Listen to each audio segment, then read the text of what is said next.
Florida is notorious for land scams and wholesalers getting involved.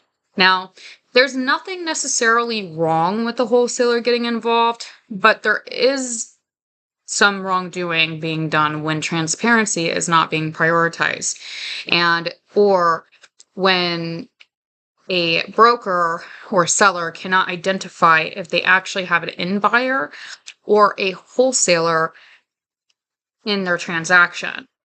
So my goal today is to bring some light to this so you can understand how to transact in your own deals fairly, but also understand how to represent your clients when you are a listing agent and a listing broker. Number one is when you are a listing broker, you need to ensure that the seller is the seller, for one. Okay. Number one land scam in Florida is people faking IDs and acting like they are the sellers of the property because everything's digital now. We don't even really have to see each other in order to do business. Okay. Probably 98% of my clients I've never even seen, believe it or not. So, really just ensure that your seller is who they say they are. Have them provide identification because you don't ever want to get to the end of a deal and find out the seller isn't the seller. That's happened to me before. Okay. It's a fucking mess and it's horrible and it makes you look so bad. And when I was learning, this is something that happened to me. So, how I overcome this, since I'm not professionally trained to look at IDs and that's not in my license duties, is I actually will require ID up front and or some form of business identification, and I'll send that over to a title company for clarification and verification. Now, the title companies are actually trained to be able to handle this. So it's very important that you, either as a seller or a broker, have a very reputable title company to be able to verify the party's identification as being accurate and valid. Because there are some people out there, you guys, that are faking IDs and they're getting pretty good at it. So just stay alert out there. Now, you should also be doing this as a listing broker or seller for your buyer clients. Okay. It's very important that you know who you're working with as a buyer.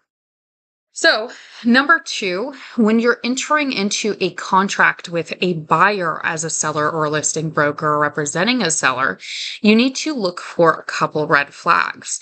Number one red flag I would have to say is the pre-approval names don't match. Okay, I recently had a business on one side of the contract be a completely different business on the pre-approval. And they were claiming to be a part of the team and that was them, but it really wasn't. Okay. They were just wholesaling the deal. Number two is the assignability clause will be there. If the buyer is being granted the ability to assign, you have to be able to clarify on this. Okay. This is your duties and your due diligence that you have to do. All right. So some questions I like to ask my buyer is, are you a wholesaler? And do this all in writing. So, are you a wholesaler? Are you the end buyer? And will you be trying to attempt to sell this contract in order to make a profit? If any of those answers come to yes, then this is going to decide on what you're going to do. If it's the end buyer, great. If it's a wholesaler who is trying to make a profit off of the contract, that's a no-go for me. I don't work with wholesalers on the market. The reason for that being is because I'm on the market and I'm a broker. Hello. Why am I adding more pots to or hands to the pot? This is a stupid thing to do. Okay. That means we all get less of the pie. And I'm not really interested in it. Off market, I'm happy to consider working with wholesalers as long as transparency is being prioritized. But on market, I don't need anybody's help. Like your girl has sold multiple deals this month alone. And like it is what it is. So those are kind of the main components. Okay. Also, a very extended due diligence period. The average due diligence period for a land contract is about 30 days. I have even gotten my own due diligence periods as a seller, as a listing broker, you know, at 7 to 15 days. And that's totally possible for you to do and continue to do. So, looking at all of those, you should be able to kind of see just right off the bat, is this a legitimate contract? Is this a legitimate buyer? And you'll be able to decide if you still want to kind of continue with this contract that you have in front of you. I had multiple offers on one of my lots I just put up within less than 24 hours, you guys. And a good amount of them were wholesalers. And the only reason that I knew that they were wholesalers is because I knew which red flags to look for. I want to work with in buyers because if there's some type of anything during due diligence, it doesn't make sense for me to add that extra hand to the pot because then I now have to think about another person's money. I want me and you, let's get this done. Okay. I do not want me, you, and your mother, sisters, brothers, cousins getting this done. All right. Unless it's a fucking JV under one entity. Okay. So just really make sure that you are questioning everything before going into these transactions. Ensure that you verified the other parties' IDs correctly. Make sure that the parties that you're working with are not wholesalers and that they are not trying to make a profit off of the contract flipping. And also, in your contract, stipulate that if assignability is marked, because assignability is not necessarily a bad thing, okay? I've had assignability checked whenever I have a joint venture being done, and that was more on like my commercial or new development projects. So assignability is not necessarily always a telltale sign that that is a wholesaler. It could literally just mean that they're just trying to assign an LLC at the closing. That's not actually them, but they're going under contract as themselves. Or it could mean that they're doing expansion of their portfolio. There's so many other things.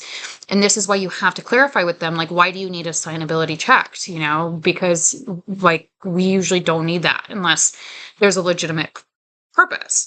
And most times than not, that is one way to see if that is a wholesaler, right? But it's also a way to kind of verify that it's a legitimate experienced buyer, because that's a thing too. And the two can be very difficult to tell the difference of if you don't understand how to pre-screen your buyers. So, additionally, I like to stipulate in the contract that my contracts cannot be sold for a profit. So if the buyer has the right to assignability, right, which means that they can assign this contract but not be released from liability, which is the responsibility set thereforth, then I like to clarify in my contract that the buyer cannot make a profit off of selling or assigning that contract. If you are going to assign it, it has to be for the sole purpose of whatever that is. If you are assigning an LLC, there should not be any type of additional profit being made off of my parcel. This is my parcel. This is my client's parcel. These are our rules. We're going to play fairly and transparently with you, and we deserve that same respect up front.